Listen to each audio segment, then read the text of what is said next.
Welcome to another episode of the Creative Power Hour. I'm your host, Marcus Whitney, and my guest today is the icon, Ayre.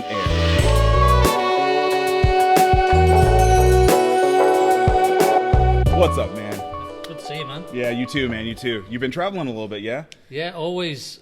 It's the nature of the job, really. I've just been in Europe, a mix of, work, players, all that type of thing. Sure. And then a little bit of holiday back home. So. Nice. Yeah, Awesome. So you've watched a couple of episodes, so you know how the show goes. We start with an origin story, and I know a little bit about yours, but not that much, so I'm super excited to hear this. Okay, well, I guess, origin for me, I grew up in Liverpool, England, and tough city, tough neighborhood, tough school, all the difficult things that I think really shape you in life. But for me, in a good way, I think that when you grow up in that type of tough, quite impoverished sort of neighborhood, it kind of gives you some life lessons very early on. But one of the things that really stood out for me was I could see that I needed to get away from that. I love being from there, and I ended up going back there, which I'm sure we'll talk about. But I needed an escape route at that time. It was the 70s, winter of discontent, Thatcher strikes, nothing good really. Yeah. And apart from the soccer. Okay. Yeah, but so for me, the outlet really was the military, and that was really changed my life. It gave me a whole bunch of life lessons, a whole set of values, a whole set of disciplines. And actually, for a lot of people, I think what I learned in that, an awful lot of people either never learn or don't learn until much later in life. Mm-hmm. I was 16 when I joined. I was about to ask you what was the age. Yeah, 16. Wow. So went straight from high school in England, finishes at 16, then you go to next level, and then college or university. I was like, I need to get out of here. And I went at 16, and I loved every second of it. Really quickly, how did your family respond? I mean, what's the societal view of the military in the 70s in England? What? Yeah, I guess it was mixed at that time. For me, it was an easy one. My dad was in the military. Okay. My grandfather was in. So we're a military family. Okay. And actually, my youngest son is just heading down that route right now, which I feel very proud of. That's amazing. So, and it's a different world today than probably it was in the late 70s. But from a family perspective, very supportive. I think there was mixed views. I'm probably the most unluckiest guy in the world. We hadn't been at war since 1945, and I joined, and the Falklands came. There was the Northern Ireland conflict going on, the Gulf War. Right. So maybe I didn't really bring much luck to it, but I was in, right? And that's how it goes. Yeah, that's amazing. My oldest son is in the Marines now, and incredibly proud of him. Okay, so you go in and this experience is shaping your life. Give me an example of some of the lessons that you learned then that had you not gone in, you would have gotten way later in life. Yeah, I think in particular there's that whole, everyone's seen the movies like Full Metal Jacket, right, where they really beast you, right? And you think at the time that's just about kind of shouting at you and making you put you through. What it actually does is it puts you to the edge. They use sleep deprivation and other tactics to really get you to see how far, as much for them as for yourself. Right. How far can you really push yourself physically, mentally? And what comes out of the other side of that is you have this whole set of tools of like, actually, that's not as bad as I thought. And reference points, so perspective on things. Yeah. People often say to me in the job I do today and have done for many years, you always seem so calm about this. And when you've been down those routes, you're kind of like, hey man, this is soccer. Nobody's going to die right, here today, right? And so it gives you perspective. That was the biggest thing for me. Self-discipline.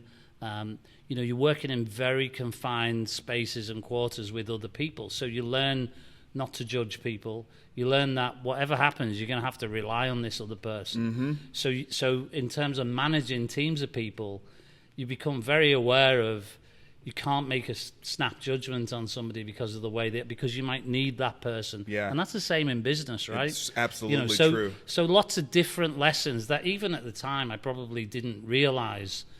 But, I get to like 21 I've been doing this thing quite a while, right? At 21. Yeah. So all of a sudden I have some tools and skills that most 21-year-olds, still Not even close. Still kind of traveling the world or spending mum and dad's money or whatever. And I was kind of living in my own place, living my own life, earning my own money, and with this amazing set of tools to work with. And so did you learn any particular skills while you were in the military? Yeah, so I specialized in communications. Communications more in electronic type communications rather than PR or what have you. But so that was good for me, good technical skills, and learned a lot. The advent of kind of satellite communication towards the end and those types of things. So I had a trade as such. But really, for me, the real value of it was the management element and the team element and the camaraderie elements. They were the things that kept me going. They were the things that this is why I love this. And ironically, if you think about what I do today in soccer, it's the same as being a soccer player, right? Feels exactly the same. Yeah, it's the same. Yes. It's just different. I just wasn't very good at soccer, but yes. But the tools and the experience, the camaraderie of being in a team, training together, working together, sleeping, eating, being on the road together, they're very similar. And so, probably without design, is probably something that gravitated me towards it in the long term was that experience. So you get out at 21. Had you done? No, I didn't get out at 21. I had 10 years. So, wow. Yeah, I was 20. Well, in fact, I had 11 years, so I was 27 when I left. Wow. Okay, so when you signed up, how long was your commitment? Your first commitment? So you can sign in different clumps. I signed for. I did a 10-year stretch. Okay. Now, you can, after the first 3 years, I don't know if it's the same today, but in those days, after the first 3 years, you could leave by giving 18 months notice to leave. I did 10 and said, I'm kind of... At that point, my life was changing. I was a 26-year-old. There's a very similar pattern for me throughout my life. It was like, okay, not challenging enough now. That... For all the good that I took from it, it was very regimented in terms of progress and acceleration in rank and things. So you hit a wall where they say, okay, now you need to do that for 3 years. I was like, man, I can't do that for 3 years. I need to go to the next one. I need to get through the next gate. And so for me, it was like, okay, I need to apply this elsewhere and get away from it. And did you deploy? Yeah. Quite a bit during that time? Yeah, all over. I mean, a mix of conflict deployment. So, I served during the Falklands War, Northern Ireland conflict. Some of the stuff that's going on around Iran in Straits of Hormuz was going on then. We did that. It's called the Armilla Patrol at the time. Was at the Mexico earthquake, disaster relief. Worked on the illegal immigrant squadron in Hong Kong when China was still closed to Hong Kong, so a lot of smugglers, Vietnamese boat people, so a real broad mix of experiences. I mean, that's multiple continents. Yeah. So did you get to engage with soccer at all in those different deployments? I played, so I wasn't ever good enough to play at the level that we know and now working, but I played for every ship I served on. I played for the team. Okay. Was reasonably good player and quite well accomplished at school. And then right towards the end of my time, got an opportunity to play a bit in Hong Kong, which was one of my final postings. So a kind of really good standard. And, suddenly realised I might be better than I thought. But at this point, I was 27 and getting too old for it. Right. So I'd like to think I could have been awesome if I'd have done it a bit earlier, but sadly not. Yeah, okay. So, that's fantastic. So you get out at 27, is that right? Mm-hmm. And what do you do? You've now been on multiple continents, been through these different conflicts. I mean, you've seen the world in a very, very... very, very clear-eyed way, I would say, right? You know what I mean? Like you've seen some of the best and the worst in humanity, I would imagine. You come out at 27. I mean, still a very young person, but a very developed person. What happens from there? Yeah, for me, it was I needed a challenge, but at the same time, one of the things that I'd learned from speaking to other people was that the transition from military life back to civilian life can actually be really tough. Yeah. You know, so, and we read, you know, you read and continue to read lots of really difficult stories about guys rotating back into real life, and you know, all sorts of mental issues. And whilst I didn't feel like I was challenged in that sense, what I did see was that you really need to look for something that isn't a complete removal from what you're doing. So my channel for that was really to look for something in the technical space that I'd been in. Okay. I actually found out there was a TV station not in Liverpool but in the UK that was kind of looking for some technical people. Okay. So my was initial it in the north? It was in the north, okay. Yeah. So it was in the frozen wastelands of northern England, and it was in a place called Yorkshire Television. Yeah. Okay. And I managed to get very low level job, but working in the IT section, essentially doing like kind of help desk type, going fixing people's PCs and issues. Yeah. And I always, with the greatest respect to them, I loved that I had the opportunity. I was very excited about it, but I knew it was a kind of step. It was a step, 1 foot out of the military back into civilian life, and then let's see what happens. And it was a great time. I had great fun there, and actually it happened upon another organisation that was like this very entrepreneurial electronics manufacturing business called Pace. So they, at the time, were developing, unbeknownst to a lot of people, were developing the first digital set-top boxes which would go right across the world. And I mean, I think I was at something like employee number 25. Wow. And the company, 10 years later was, did an IPO of nearly $1 billion. Wow.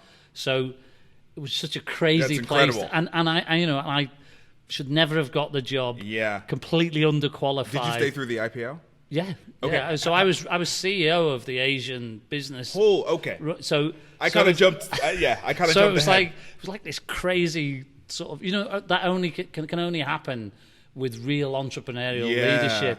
And the guy we had was a complete maverick, like a maniac. Wow. Awful to people most of the time. Sure. Yeah. But yeah. a real visionary. Yeah. And I learned a lot from him, really good, and a lot from him, really bad. Right. Right. But again, learning all the time, and yeah.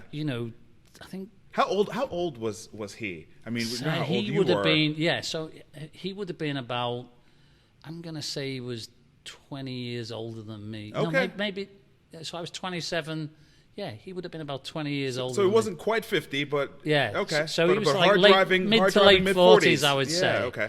And like 2 years into this job, I'm doing I was doing sales for some professional products section, and again, just happened into that opportunity. I mean, I had the technical skills and was learning the sort of sales element. And he kind of calls me in one day, and he's like, "You spent some time in Hong Kong, right? In the military?" I was like, "Yeah. Okay, you need to come on this trip." I went on the trip with them, and he's like, "What do you think about what we're doing here?" And I was like, "Yeah, I think you could do this." I knew a little bit about the territory, and then and he's like, "Okay, we would like you to come and move here and like set up our operation." Wow. Wow. How does that happen? And again, drawing back to my military experience, okay, let's assess the situation. Yeah. Let's look at the opportunity. Let's think about what I might be able to achieve. You're actually incredibly well prepared for this. Yeah, but you don't think you so, don't know, right? yeah. I'm thinking like, this is the total punt for him. Probably was, but I always say to my kids, and I've continued to say to them and other people, is, when opportunities present themselves, some people jump in with both feet and grasp it and have a go. And you know what? You've got to be prepared to fail. But some people never take the jump because they're too nervous, or too much at stake, or they think they're risking too much. And this was one of those. It was like, move to a country, take on a new role, completely out of your depth. But the guy giving me the opportunity, I know from later years, he saw something, I guess, and was like, I know that I can trust you. Right. I know that you'll give me 100%. And if it fails, you know what? We'll try again with somebody else. Sure. So yeah, it was exciting. Amazing. So how long did it take from you being the 25th employee to this IPO? How long did that run? almost exactly 10 years. Okay. So another 10-year Another cycle. 10-year run. So, wow. So that's an interesting number in my career. But so 1996, we do an IPO on the UK stock market. I'm going to say Asia, which I ran, was 45% of the total value. We had manufacturing in Thailand and India. We had distribution across the whole of Asia. We were the first 2 ever digital television services in the world were in Thailand and Australia. Wow. And we had 100% of the supply. Wow. And I just want to make sure I understand this. As CEO, you weren't just basically running on the ground sales because you had manufacturing there. You were running. Yeah, so we had much cleverer people than me running the factory, but I was responsible for the whole region, for the whole region. So everything, and you know, but there were subcontractors, so you know we were managing their space. So, okay. but it was just an amazing time, and again, you can only do that stuff in entrepreneurial arenas, you know. So our competitors at that time were people like Sony, Matsushita, Fujitsu, Philips. Wow. So big electronics companies. The difference was we could do stuff that they couldn't do. Right. And I don't mean do stuff technically. No. Do stuff quickly. Make decisions quickly. Right. Entrepreneurial environment, right? Totally get it. So when somebody's trying to launch something that nobody else is quite sure might work or not, you know, entrepreneurs dive in and make things happen. Yeah. And big clunky organizations struggle to get to that. They get there when the value is there and when the volume is there. When all the risk is removed. Yeah, when the scale is there, they just kind of hoover up all the companies. But we, you know, I just loved being in that moment, and it was incredible. Oh, that's amazing. That's amazing. So 96, you do the IPO. Do you hang around for a little while? Because everything will change when a company goes public, so right? The maverick entrepreneurial chairman, who was a genius, you know, suddenly became, from being the ultimate dictator, became responsible to a board of shareholders. Right. That doesn't work. Nope. So he was gone, I'm going to say, within 12 months. And it kind of wasn't the same, right? You know, it's like there was a small group of us, you know, different people guy running the US business, guy running Europe, who were kind of his team. You know, that was like his little herd of people who he kind of would push everything through, and it just wasn't the same. And I felt, okay, this isn't for me, and I actually left. So again, 10 years, came back to the UK and kind of got involved in a couple of small businesses, just looking around, still not really sure. And then the same guy, the chairman, calls me, and he says, hey, listen, you know, you love soccer, right? You know, or football as we call it. Football, and right? he's like, I'm like, sure, yeah. And he's like, yeah, thinking of buying a team. I'm like, what? I was like, why? And he's like, I just, you know, feel like it'd be a cool thing, buy a team. So I was like, okay. And I mean, what do you do after your IPO? Yeah, exactly. What are you going to do with your money, right? So he comes up with this crazy idea, and he says, okay, so here's what I'm thinking. I'm thinking you go do all the due diligence, find me the right team, and then you run it. I'm like, I don't know anything about running right. a soccer At this point, you've only ever been a supporter. I've been a supporter. You played in Hong Kong, right? Yeah. Good. And so I'm like, yeah, I'm not going to do that. That's like way out of my comfort zone, you know. And he's like, no, I'll give you like 25% of the stock. You know, you go do the work. I'll put the money up. I'm thinking like, okay, right? Why not, right? Yeah. And I spent best part of a year, I suppose, doing that work, you know, looking with him and with others, you know, advisors and stuff, really trying to find the right team. And we bought a team called Huddersfield Town, which is a northern team, recently in the Premier League. Yeah. Where were they at that time? They were in the Championship. Yeah, okay. So in the Championship, they kind of stay in the Championship. Yeah, for a long time. Yeah, for a long time, and they've gone up and down since. But it was exciting, you know. Again, it was a challenge, right? So I could have looked at it and said, which I kind of did at first, and said like, I started questioning myself, you know, are you completely crazy? You've got this potentially great career to continue in the electronics industry, had some nice offers from bigger organizations. But then I was like, yeah, well, that's kind of more of the same. Yeah, yeah. And eventually I said yes, spent the time, found the team, and then really a little bit like landing in Hong Kong way back before, Pace. Okay, where do we start? Learning on the job and getting stuff done. But when you, I don't want this to sound disrespectful to anyone who runs any business, but they're kind of all the same. Yeah. Right? You've got people, you've got product, you create a culture. Well, I was about to ask you a question about that because I have this weird feeling, and it's totally based on not actually living in the country and seeing it mostly through TV and traveling there, and kind of English football culture to me it's like a mythical thing, right? You know what I mean? And there are some other things like that in the world, but it's been around for centuries. Centuries, and so I guess my assumption is where it gets different from a technology platform that you're rolling out and you're sort of innovating into the world is you're going to Huddersfield Town. Like, this is people's pride. Totally. It's like a well, religion. it's an really interesting point, because I'm going to say in 2010 or 11, the UK government classified all soccer teams as community assets. Yeah. So it doesn't mean that the community owns them, right? But they have some kind of say, because they started seeing, and part of the reason for that is that when I was at Liverpool, which we'll come on to, but part of what I started to see, because it's just another scale altogether, but even at Huddersfield at the time, is that the people in those towns who support, and cities who support those teams, it's kind of everything to them. Absolutely. Right? So we used to use this thing where we'd say, like, the people at the top of the food chain, it's really important, and they go every week and they buy their ticket, right, and they go with it. But at the bottom of the food chain, it is everything. It's like, it changes their mood. It's the one thing on a difficult week with, low income or whatever it is, or whatever problem you might have.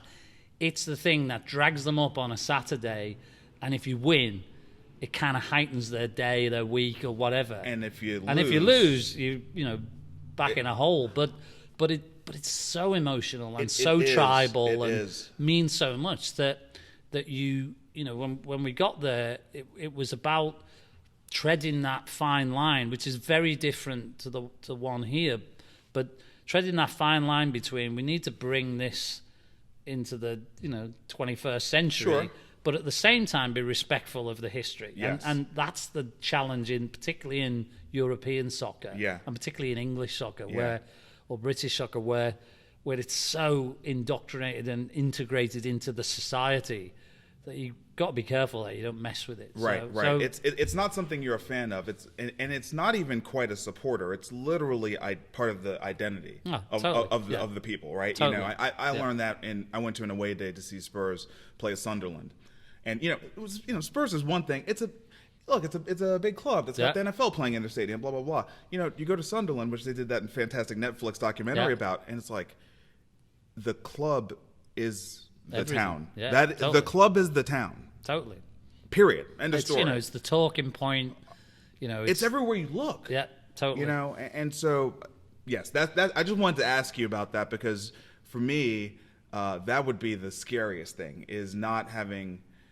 I don't know, maybe you'll talk about Liverpool, but maybe having lived there or not having lived there, just knowing if you go there and you do acquire this club, you're largely responsible to these people for their identity. I had this really weird situation as well. So I think about a year in, we play in the first few rounds of the FA Cup, Huddersfield. Yeah, all good. We win, so we're on a little bit of a run. Yeah. And then the big draw, the Premier League teams are joining, and they pull them out. Huddersfield Town will play Liverpool.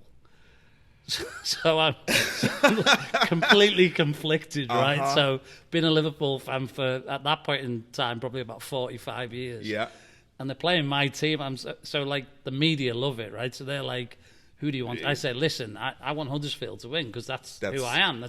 But the good thing for me is whoever wins, I've got a winner in the game. Right. And people, I didn't want to do that. Yeah, I didn't want to do that crass thing of saying, I don't care about Liverpool anymore. Right. I'm a Huddersfield fan. That's just nonsense. And, Huddersfield lost, but put up a great performance. And I love my time there. The fans were awesome. Like running all soccer teams, particularly there, we had our challenges. You got to fire the coach and, buy and sell players. And, people kind of get a little bit... It's not an easy business. Yeah, it's really not. If you want to be popular, you should never do that, particularly the CEO's job. Somebody once said to me, is like, when the team's winning, it's all down to the coach, and when you're losing, it's your fault. Yeah, right? That's right. So, and that's probably true, in the sense that that's the job you take on. But we go back to that, taking on big challenges and being prepared to do things that's why I love it, because it's challenging, right? You come in and there's a fire to fight, whether it's somebody shooting at you with a gun in the military, or whether it's trying to deal with an issue that's happened overnight or happened in the team. It's just challenging, and that's the sort of thing I really sort of gravitate to. So let's get into Huddersfield. Let's get into it. Tell me about your time there. Yeah, it was interesting. It was interesting to go from pace to there. Not directly, but a little bit of time out. But because I went from a $1 billion IPO to a £10 million business. Okay, so that was the scale of the roughly, club. Give or take at that time. So this is around 99. So actually, not a huge investment for this Maverick guy. Not huge, but that's a certain amount to buy the club, but then you're buying players, right? So that's where the real money is. But it wasn't a huge business, and I think that's kind of my point about some of these businesses. You can. And it was an existing business. So unlike what we're doing here in Nashville, it wasn't building everything. Most of it existed. We were finishing building a new stadium. So we took on that project in construction, finished that project, regurgitated the team, brought in Steve Bruce as the new coach way back then in 99. And so really, taking the thing forward in lots of areas. But, as always, everybody in that league is the hardest league in the world, I think, the Championship. Everybody is trying to get to the Holy Grail, right? And you have kind of two... Very physical play. Very physical, a lot of games, a lot of competition. And I loved it, once I got past the, what the hell am I doing? I really loved it and started to understand, learned a lot of things, just like I said in the military, things that I draw on now, today, that were in a difficult environment there. I think I've seen more player deals probably than I care to remember, but everyone thinks you come from Liverpool, you come to Nashville, it's a bit different, 50 million here and 50 grand here type thing, or what have you. It's the same, just like anything. It's the same. It's just scale. Right. And in Huddersfield back then, it was $500,000, $1 million. So it was similar to where we're headed here. Right. And it was when I say I didn't know, learning what I was doing. I knew what I was doing. I knew how to run the business of the club. It was about finding value, and only over time do you really realize how to find value in soccer. Yeah. It's not easy. And it's changed as well over that landscape. If you go back to 99, 2000, you fast forward 20 years, the way people recruit players, the way value is determined, much more analytical, much more science, much more data. Pretty much then, you were at the behest of agents and you were just horse trading. Yeah, really. Everyone was. It was not like one team were better than There were another. no advantages. No. That was just the state of the game. And interestingly, about 2-3 years in, one of the things that myself and the owner spotted was that it was round about sort of .com had happened, digital was starting to rear its head. And what we started to see was that whilst the Premier League clubs were doing all these big deals with the big media companies, nobody was really interested in the Football League. And what I started to realise from just being inquisitive and those types of things was that actually the collective value of all of the teams was almost bigger than the Premier League because there was more of them. 72 teams in the Football League, not the Premier League. 72 teams in the Football League, all in pretty much every town and city around the country.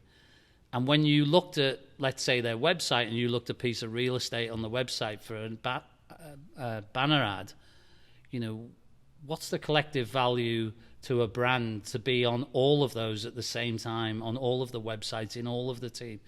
And so we wrote a business plan, and we took it to the league, and we took it to an investor, which was a company called NTL, and managed to get them to put up £250 million of investment, managed to get the Football League en masse to vote, to basically collectively put those rights together in this company. And I was asked to go run the company. So that was my transition, sort of not out of soccer, but out of a club. I would have been conflicted being in one of the teams. Of course. So I wrote. What was the name of that? It was, at the time, it was called Premium TV. It later merged with a company called Inform, was called Perform, and is now part of DAZN. Really? Yeah. So get out of here. So that's the journey, right? So that. I mean, I'm not involved now, obviously, but yeah. So DAZN is owned. I don't know this for sure. It's definitely part of it. I don't know whether it's DAZN owns Perform or Perform owns DAZN, but one of the, or the same shareholders. But yeah, I mean, just a weird transition through. And you know, in 2001, which is when I went, you know, when we launched the platform, we had 5,000. We had 5,000 registered users in 2000 on a streaming platform for soccer, which doesn't sound like anything now. No, but in those days, it was like, in 2000. And so it was a crazy time, and you know, just different. And you know, and again, going back sort of to my digital knowledge and technology and how to bring that to life. So you just kept that as a thread. Yeah, like, I just started to understand how the stuff on the pitch, you know, you need the people who know how stuff on the pitch works. That's always the case. Good coaches, good backroom staff. But this was about how the business functioned that I'd seen and we'd seen with my, you know, my owner. And incredible. And you know, the next part of the journey, and so it goes. Yeah. Wow. So how long did you stay at that company? This is awesome. Not as long as I would have liked. So what happened was, so I basically was involved with my team in going around all of the individual clubs and doing those. There was some competition authority in the UK that determined that we had to essentially negotiate a deal with every club to avoid competition rules. Yeah. So literally it was. I mean, how many clubs now we're talking about? 72. Okay.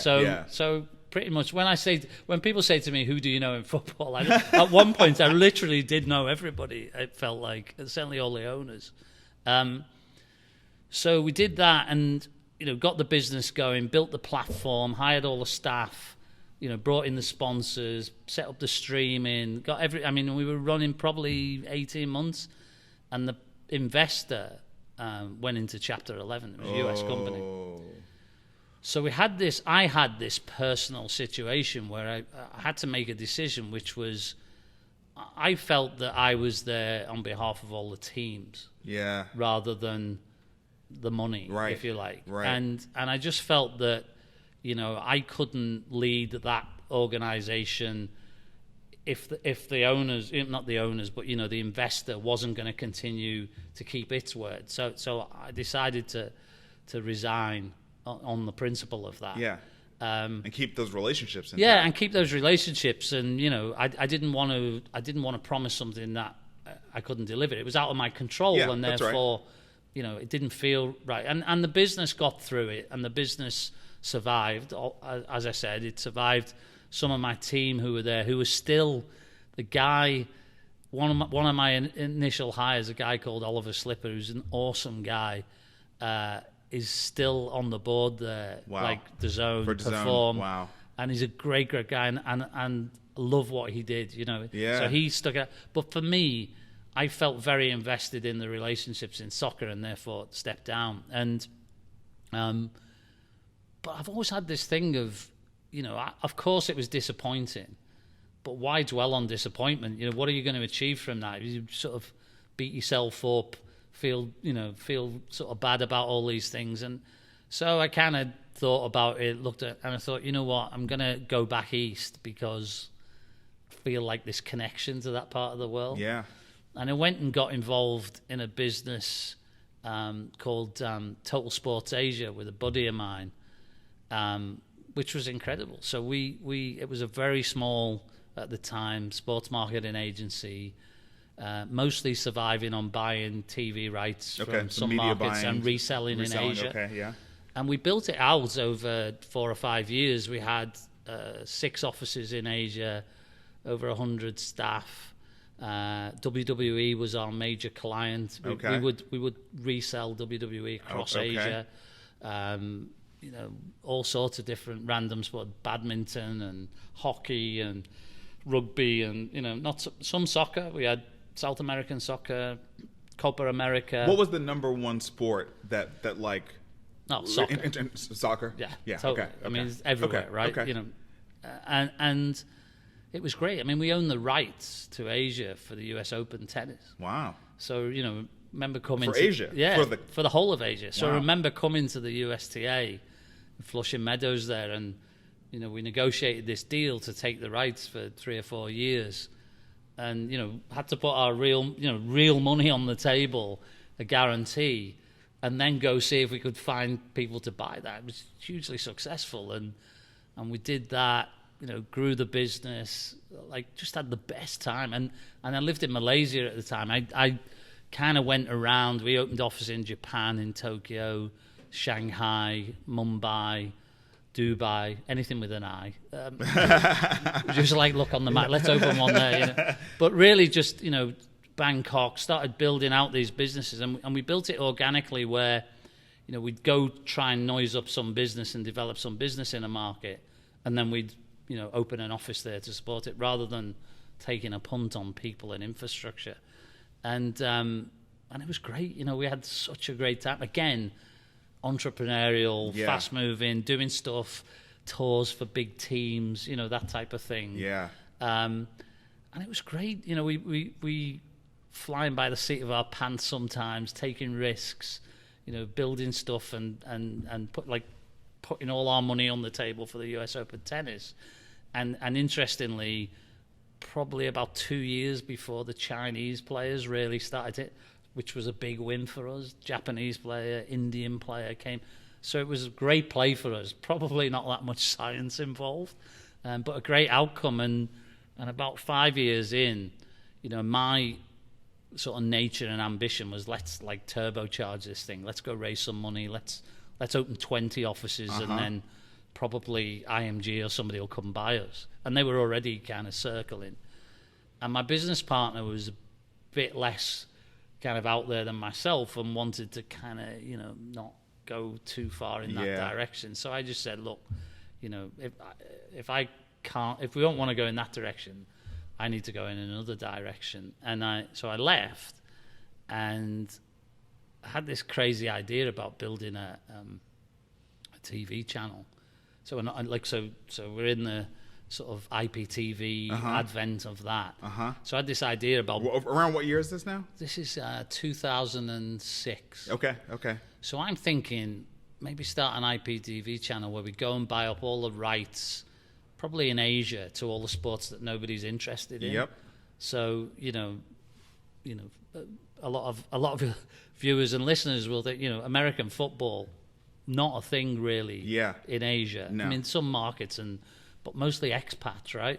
So the NFL probably gets, who knows, right, what it is today, but way back then we're probably getting very little or nothing. Yeah.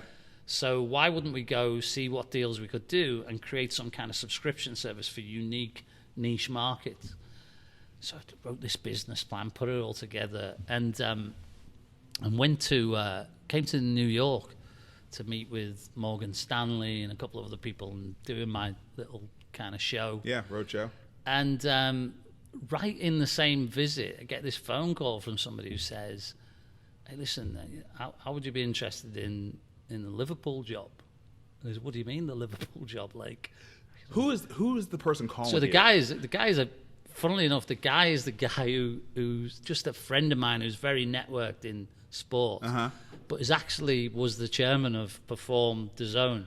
Okay. Ultimately. Okay. But we've been friends for many, many years, and he's like, there's a guy out there kind of hiring for this, and like I've told him, like, you're the guy, like this is your team, he said, and it was such a mess at the time, the team, Liverpool, and I was like, that's not for me. Anyway, one thing led to another, and I end up in a room with Tom Hicks and George Dillette, the two new American owners, and long story short, end up like calling my dad and saying, I have some news, He's like, what is it? Like, it's like, you're not ill, are you?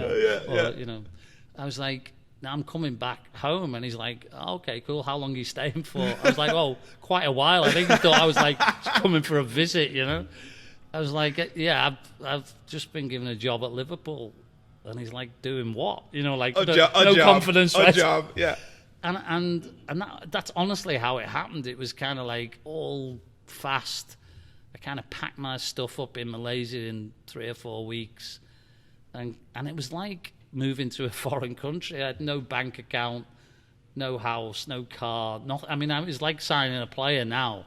I literally parachuted back into Liverpool, and landed in this thing that had been. What time of year was it? So it was July of 2007. So you had so it's a month. In the off season, yeah. Yeah, but you had a month. So the first game, if I remember rightly, was the 9th of August against Chelsea at Anfield. Just a little game. Ridiculous. Yeah. And there was some really weird stuff that went on, particularly in that first period. So like I arrive on like a Wednesday, sort my personal life out, like somewhere to live, that sort of thing, which the club helped me with. And then I went into the office on Friday or whatever, and the club sort of administrator said to me, oh, here's your pass, this will get you in the building, and here's your keys, and this is your parking space. So thanks very much, and anyway, there's no game for a couple of weeks, so I wake up on the Saturday morning in this brand new apartment I've moved into. Sunday morning. I'd been out with my brothers the night before, or my cousin the night before, and I wake up and I suddenly think, what am I going to do? It's Sunday, right? And then my parents were out of town. I was like, I have the keys to Anfield. So I call two of my buddies, and I'm like, let's get a ball and go to Anfield. I've got the keys, right? So we go, and we're like taking shots at each other on the pitch at Anfield into the Cop at like 9 o'clock on a Sunday morning. There's nobody there until some like security guy comes and throws us off because he's no clue who I am, and doesn't care anyway. Yeah. But it was just surreal, It was like, that kind of wears off over the 10-year period. Yeah, but for the first weekend, come on, so great. It was like, somebody once said to me, it must have been like your dream job, but I never dreamt of having it. But somebody who grew up in the city, support the team my whole life, been to all these crazy big games, that moment. And then the other thing was that I go to the first game at the stadium, in the job, and I drive in and they park me in, and I hadn't even looked at the car parking pass. And when I was a kid growing up, the parking spaces were numbered 1 to 12 in the main stand. And the players used to park there. They didn't have squad numbers in those days, but the goalkeeper would park in 1. The left back would park in 2. Yeah, it was positional, yeah. And my, 2 heroes growing up there would have been Kevin Keegan, and then replaced when he was sold to Hamburg by Kenny Dalglish, and would park in Bay 7. And I had Bay 7. So it's like, I'm like, there must be a mistake here. I feel it. But they don't. The players park on the other side of the stadium now, but I was just, oh my God, like I'm in the spot, I'm in Kenny's place. And, Kenny became, and is a friend, a close friend now. Yeah. But I remember saying it to him, and he just looked at me as if I was an idiot. You're right. But I was like, I'm sure I've got a photo of me trying to get an autograph off you in like 1979 or something. Wow. And what, just a bizarre set of circumstances. And, every day I'd drive in there because our offices were based in the stadium in those days, not now. And I'd drive through the Shankly gates and park in the spot, and it was just surreal. Like, for a boy who grew up a stone throw, literally, from the stadium. It was incredible. Yeah, that is... All right, I've known you for a while now, and I've known the story, but I didn't know some of those little details, and I can't even imagine. So you're at this club, just one of the biggest clubs in the world, no big deal. What's going on at the club? You said the club was a mess. Like, two things really articulate happened. That yeah, there were two really. The first thing I would say is that, and one of the reasons I went. From a challenge, I would talk about this challenge point of view. One of the reasons I went was being in the industry, i.e. in the sports industry, in the sports marketing industry immediately prior. I could see that Liverpool was a long way behind its biggest competitor, Manchester United. You're buying media. You're negotiating these deals. Sponsors, all that stuff. Liverpool was, merchandising like Manchester United had become the dominant team in the league and had really maximised the commercial opportunity for that, and done a really good job of it, and to be applauded for it. Liverpool had, I think, to be fair to the people that had come before me, there was that thing of remaining traditional. And it's kind of like what I said earlier, which is it's a very fine line. You've got to maintain a tradition, but you've also got to move forward. Yeah. And that's a challenge and continues to be a challenge for Liverpool always. But it really lost, and it lost a lot of ground. So that was the biggest challenge and one of the big reasons I wanted to go there. And we made a lot of ground on that very early.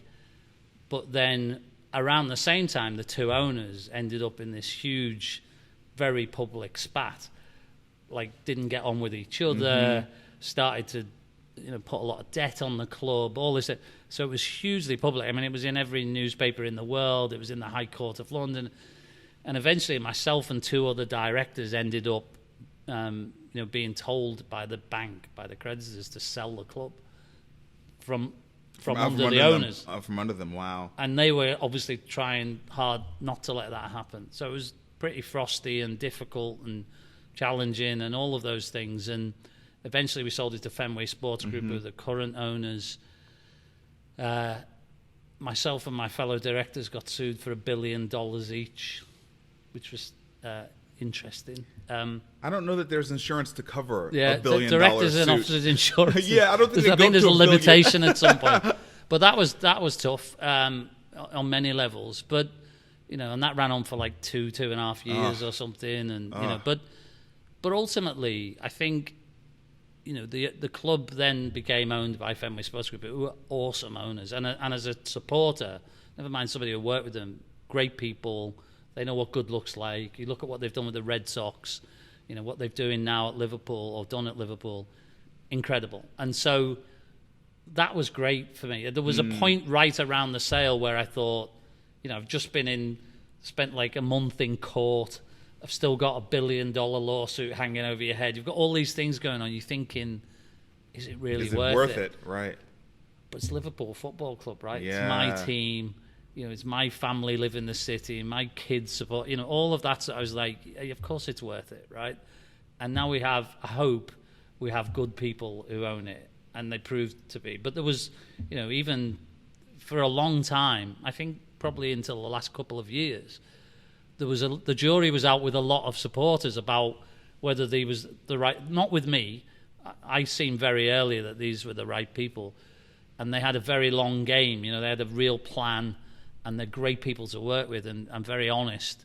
But from the outside, the supporters were always very skeptical because of what had happened previously. And I had the best 7 years in that period ever. Lots of challenges, lots of difficult days. But you shouldn't do the job if you're not expecting that, as I've said. But lots of amazing days. As a soccer fan, I don't know, being on the plane to go to the final, being on the pitch when you win, all those types of things that I didn't laud in. I've always felt, and same here, I always feel like you should know your place in those type of organizations. I don't want to think people to think I think I'm a player or the coach, Right. or Yeah. you know, try to be famous or any of those types of things. I think that's for certain types of business, not for me. But I think you need to know when you need to step up, when you need to step in. You can't be absent. Yeah, and you know, I just had some of the greatest experiences of my life with some of the greatest people in my life. From you know, with Benitez, you know, Kenny Dalglish, Brendan Rodgers, Jurgen Klopp, Steven Gerrard. So it goes. You know, Luis Suarez, real global football icons, and I had the best times and tough times. You know, and I kind of like that mix. I remember doing an interview in the week I was leaving and saying, you know, like, I wouldn't change anything, even the stuff in the court, because it taught me things. I saw a different side of things. You know, I would change it for the club, in the sense that the club should never have been dragged through that. Yeah. But for me personally, I don't regret a single day, and I wouldn't change a single day. What can you say, because we're going to turn the corner and get to Nashville now, but what can you say about what it was like, and this feels like a shallow question, but what can you say about what it was like to be the chief executive of one of the biggest clubs in arguably the biggest professional league in the biggest sport in the world, right? That, congratulations, won the Champions League last year against my club. We'll see you again in the future. But I mean, just what, you know, that, you know, if you're doing a company and you do $1 billion IPO, that's really cool, right? You know, but there are some things that carry a level of status with them, and with that status, then responsibility, right? And, you know, look, it's not quite the same thing as being a president of one of the, you know, 7 or 10 biggest countries in the world, but it's in that universe, right? I mean, like, do you know, I'm not trying to be funny about this, but I mean, there's supporters around the world for Liverpool, right? I mean, you know, the responsibility is massive. I never really, I think when I first took the role as CEO, I don't think I don't think initially I grasped the size of it. You know, not like in how I did my job, but just I didn't internalize this. Oh, you know, I'm now the CEO of one of the biggest clubs. Yeah. And there was a really good guy who a lot of people would know was the CEO of Manchester United for many years, a guy called David Gill. So in the time that Sir Alex Ferguson was the manager or coach of United, David was the CEO for, I think, I'm going to say 11 years or something. And I was at an event or a dinner, or I think it was maybe playing golf with him not long after I took the role. And he said to me, you know, you really need to think about, like, how big this is. And I said, what do you mean? And he said, well, there's probably only about 8 teams in the world that get anywhere close to the size of Liverpool. So, you know, and we all know who they are. Yeah, right. I don't want to say them because I'll miss somebody out and somebody will complain you didn't put us in. But you know, there are maybe not even that many, but there are a handful of teams that are truly globally huge. Yeah, that's right. And have the sort of support that Liverpool has. And he said, and then think about how often those teams change their CEO, right? So you're talking about a very small pool of people who ever get those jobs. At which point I thought, oh my God, what have I done? But that was when I really started to think of it like that. And in terms of the responsibility, I always had this view. It was like a Fabergé egg. It was like somebody presenting it to you and saying, I need you to look after that for me, but now I need you to go climb up that ladder and do it. And it was like carrying it around in your pocket the whole time. It was like you were always, there's lots of exciting stuff and lots of really cool experiences and, you know, dealing with lots of money, right? I mean, buying and selling players for tens of millions, if not hundreds of millions of pounds. But at the same time, always knowing that you were the head of responsibility for protecting, you know, the crown jewels, if you like. And that was the biggest weight I always felt. And more so because I'm from the city. I think I got one of our supporters groups I spoke to after I left. And I mean, they gave me a really hard time when I was there. And when I spoke to them, you know, and that's fine. It goes with the job. And some of it would have been justified at times. But one of them said to me, you know, we gave you a harder time because you're one of us, because we can. Yeah. And I accept that. Right, and right, I right, accepted right. that when I took it on. And for that reason, you know, every painful day really hurt, because if I felt I'd done something wrong, I felt like I'd done it wrong to my team. And if I felt, you know, we won, or I felt like, Yeah. you know, Yeah. but I didn't want to go out and say I feel, you know. Right. So it was hard. And it was, you know, I was talking to somebody this morning about the media attention in English soccer. I mean, there is no day out, there is no day off, there is nowhere to hide. It is what the paparazzi covers. It's For a the long thing. time, when I first moved back there, I lived in the city centre, and I lived in an apartment right downtown, so it'd be like living in the Gulch in Nashville. And I literally couldn't go. If I went to a grocery store in my building on the ground floor to go on a Sunday morning to go buy something for breakfast, I'd have a supporter come up and say, well, you know, what's going on with this player, or if I went out for a beer and you had one beer too many, I'd have somebody take a photo. Yeah. And so you just have to accept that that's part of the life, and therefore you have to change your life. Yeah. So you have to change where you go, what you do, who you do it with. And at first it feels quite intrusive, but again, it's just part of it. It's the job. Yeah. And it comes with it. And, you know, people are always going to be critical because there's a little bit of jealousy from some quarters, you know, and particularly with social media. Sure. So you get, you know, it's interesting having gone through it, when you read things about celebrities, and I didn't class myself and don't class myself as a celebrity, but when you read about a celebrity who says, I never read the press, that's exactly what you do, is never read the press. Because if you do, one day you'll feel like you're a superhero, and the next day you'll feel like you're in the toilet. You know? So I just kept away from it, and I just, you know, you have to believe in what you're doing, you have to believe in yourself, you have to have a plan, and you have to work through that plan with all of the team and the people. And I had the most awesome team at Liverpool, like really awesome, unbelievable staff. And so we just ploughed through it, and we, you know, I went there, we transformed it commercially. I mean, it competes right up there with the best of them now, commercially. You know, it's caught up, which was a long way to catch up.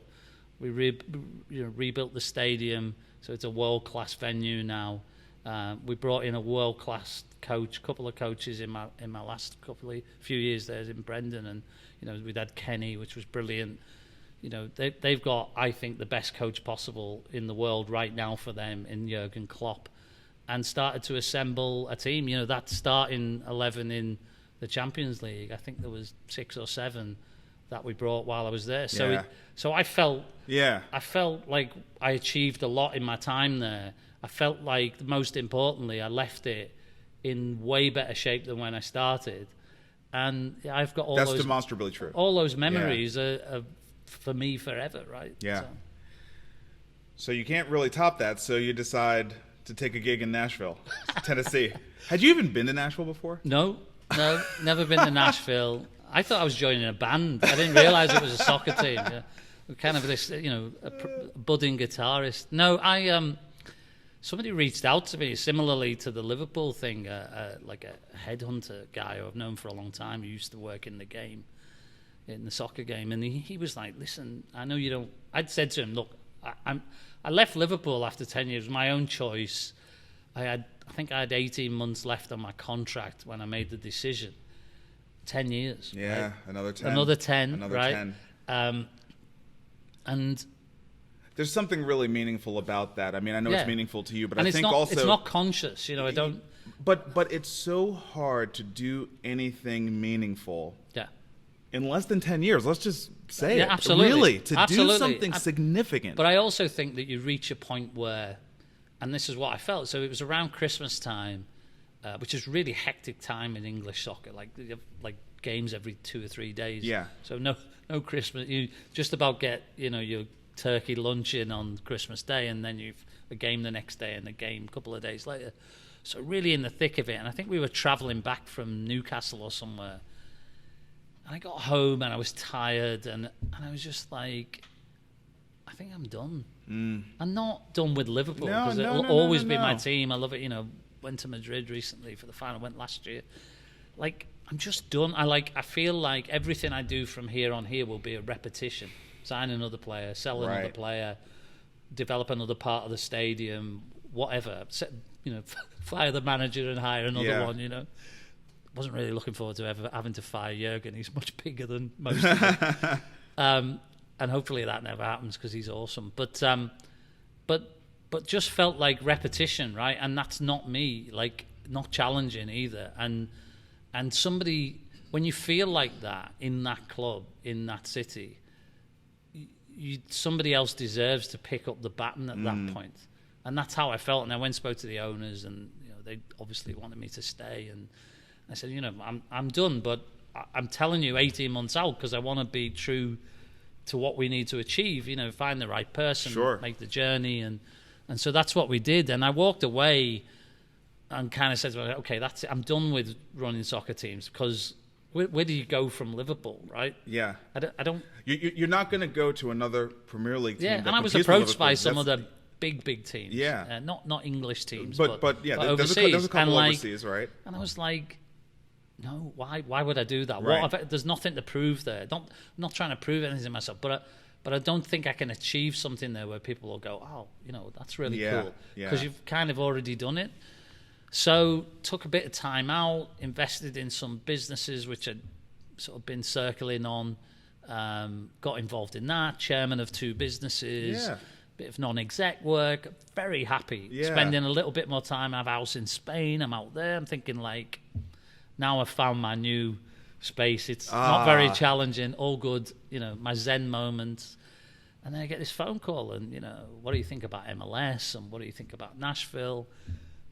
And honestly, my answer was like, I'd never thought about either, really, and I knew a lot about MLS. I'd watched something on TV. Steven Gerrard had come here whilst I was still at Liverpool and had some conversations with him and his agent when he was going, and subsequently when he come back, brought him back into the academy. So I kind of had asked him and, it was genuinely, and I could see it growing. It's on TV, in the UK. I'd watched a few games. And I was like, I don't really think I want to go to another team. And the guy involved, a guy called Paul Nolan, said to me, you got to meet this guy, who's John Ingram. And I was like, why? And he's like, you just got to meet it. And I came to Nashville, had a kind of interview here. I don't think I met you that time, right? No. But I came into town thinking, it's a free trip to Nashville. Yeah, sure. Right? I've never been there before. Right. And I don't want to be disrespectful to that. I mean, I was genuinely coming in. But you don't have anything else going on. Yeah, but I'm right thinking now. What is this? I'm inquisitive, if any. And I thought, and he just unveiled one of the most honest visions of what you guys and him and everyone else involved were trying to achieve. And it wasn't about, because I was, I'd had a brief, is this guy, is this family, lots of money, sure. And I'm thinking, but that never describes a person. No, but sometimes those types of people, a lot of times actually, some of those people are quite affected by how much money they have. Yeah, sure. Not so humble. And, yeah. And I happened across this guy who, obviously was the first person I met in John, and I was like, wow, not only is he a great guy, very honest, very humble, very committed, but the vision for the city and the team and where you guys are going. And what I loved as well was, wanted to give credit to everyone else that had come before him, yourself and Chris and Jonesy and David and all these people and Bill and Will. And so there's this whole, and it's almost like talked as much about all these other people who'd made a contribution. Yeah. And I love that.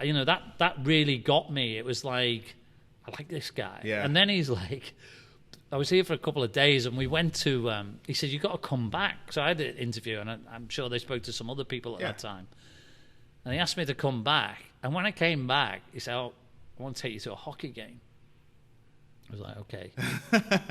And I'd been to a hockey game before. Yeah, you've been to Boston, of course. Yeah, so Boston, the Bruins, but also George Gillette owned the Canadians at one. So I'd been to a game. Okay. So I knew kind of the drill and how hockey was. But we're coming down Broadway in his car. It's game 2 in the playoffs 2018. That was nuts. And it was like, I was like, what is it? And he's like, there's like 20,000 people on Broadway or whatever, just outside and watching, 20,000 people inside. in it, and they're all smashing some car. That kind of reminded me of home a little bit, but there's this like crazy thing going on. And he said, I just want to put this in perspective. Like 20 years ago, people couldn't even spell hockey in Nashville. And he was so right, you know. And then, over time, I've heard all the stories about how the Preds grew. And then, we did some other stuff, and I met some other people, and I was, we sat down. Essentially, we made a deal. I agreed I was going to do. He kept saying to me, "You do know this is Nashville, right?" It's like, it's not the Premier League. Like, this is how much we pay for play. I mean, really, and I love that, because I said, look, for me, it's not about how big the team is, it's about the opportunity that we can create here, all of us together. The city, the owners, the supporters. That's what really turns me on in this opportunity. And who gets to build a whole team in any sport? Yeah. From nothing. I mean, there aren't many franchises in sports anywhere in the world that come up, and so not in the top flight. No, right? and I think some people, even in Nashville today, perhaps underestimate just how big a deal this is. Because in however many years, that door will close, just like football, and we're in, right? And we will be in, and we will have this amazing opportunity. And so we made a deal, and I get on the plane to go. Well, I go to the airport, and John took me to the airport, dropped me off. This is great, and then suddenly, like, Karen calls me, my partner. She's like, "So how's it gone?" I'm like, "Oh yeah." She's like, I was like, "It was awesome, like, just so good." And first Nashville's visit, great. Nashville's great. And she's like, "Well, you should come back. We should think about it." It's like, well, there's the thing. I've kind of already said we're going to go, and I'm going to join in a month's time. So that, honestly, very lucky to have her. Yeah, I was about to say, she's Yeah, wonderful and delightful. Yeah. So, I went home and kind of celebrated whilst packing. Once again, here you go. And amazing. Sometimes something just feels right, and something. I said that thing about jumping in with both feet. I never seen the decision, and I was very, very fortunate that they, John and the team and everyone chose me, but it wasn't much to consider for me. It just, there's a feeling, and maybe everybody doesn't have that way, and I knew that Karen felt that as well, that if I really felt it, she would kind of go along with it. And, I mean, her and Jasmine got on a plane having never been to Nashville and moved their whole life here. It's amazing. Because we didn't have time between then and when they moved, because Jasmine was in school. So she had to finish, and she finished the school year in July, something like July 27th in UK. And the term started here on August 15th. So she literally moved and went straight into school. But great decision, not a single day of regret, and absolutely loving Nashville and everything we're doing. Yeah, so how long have you been here now? A little over a year? Yeah, like, I think coming up for 13, 14 months. Yeah. Because I remember, I think the first time we really hung out was at the ICC match, Tottenham and City. It was the first time we really spent some time together. It's just gone like that. It has gone even super fast. Even the process that we're going through to launch the team, Q1 next year, 7 months away. 7 months not now. Even 7 months probably. Yeah. And I remember arriving thinking, I have 18 months to do this. And here we are, like, pushing water uphill to get ready all of a sudden, which is, again, is great, because we have over 50 staff now. Yeah, I mean, new offices, stadium starting very soon, demolition due to go on soon, academy in construction. So lots going on. Players arriving, coaches arriving. I mean, there's new news every week. Every day almost, it feels, and that's great. And as the year goes on and we go into 2020, this thing will only get bigger and more fire and more excitement, and I'm really pleased for all of the people who were involved in bringing it to the table, and I love seeing the excitement of the staff, and I also love in our USL games, like the other night, going to Nissan, and having a crowd in, being on a winning streak. Yeah. And, it feels Building. like but it feels like the supporters deserve it. The fans deserve it because it's hard. When you are a fan, you kind of know how tough those days are when it's raining and you're losing, or you're on the road and it's tough, or you lose a player. Nobody feels it more than the supporters or the fans. It's like, you're the guy who's put your money up. It goes back to what I was saying earlier. That's right. The guy at the guy who's got the least money is still buying his ticket, and he's maybe got to get the bus to the game or walk or whatever he has to do, and using a much bigger part of his disposable income than I am. Right. I get him for free actually, which is quite good. But you have to, having been a fan and being that person from a low income family and finding my money to go to the games, I know it. I know how it feels. So I also feel really good for those people when we do win. Right. You can't win all the time, but that's when part we of the do, game. and when we get that energy and when we get that opportunity, and MLS will be another level. It's going to be incredible. Well, this has been an unbelievable pleasure for me to just learn so much more about you, and I'm so grateful that you decided to come to Nashville and be part of our family and help us put this thing together and create it. So just thank you so much for doing it and for spending some time with me. I know you're so busy right now, so thank you for spending some time with me as well. Thanks for having me and picking a subject that I know something about. Yeah, you. Until next time, peace.